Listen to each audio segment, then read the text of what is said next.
Lacrymogène, on fait quoi? Bête lacrymogène. Ah, dans le nord, on a le connu. Bête lacrymogène. On a fait la bête lacrymogène de Calaye.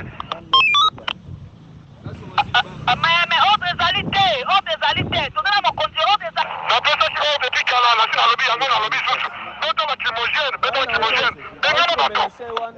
Oh, Alzheimer, c'est bien l'appareil du peuple. Bon, bête lacrymogène, on va venir à la bateau. Contre Yangon, l'invitation dans le bana monoconini. Bête lacrymogène, ma société.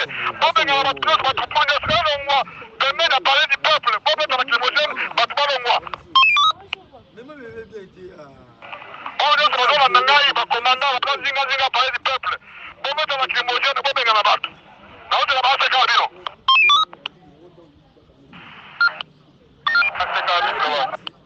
Nyonso ya Sudan na asira na lugha repetawa tafsiri za Sudan ordre pesa mi bapesa nyonso entourage ya palais du peuple bo beta bakrimogene bo epakie bango balongwa nzinga wana bo kizaseka wa papa zula zona la ndambo toka la ndambo bo chantier pour la violence basale on a résisté kangaye tokanyi ndambo na ça c'était lacrymogène emetama toka la ndambo.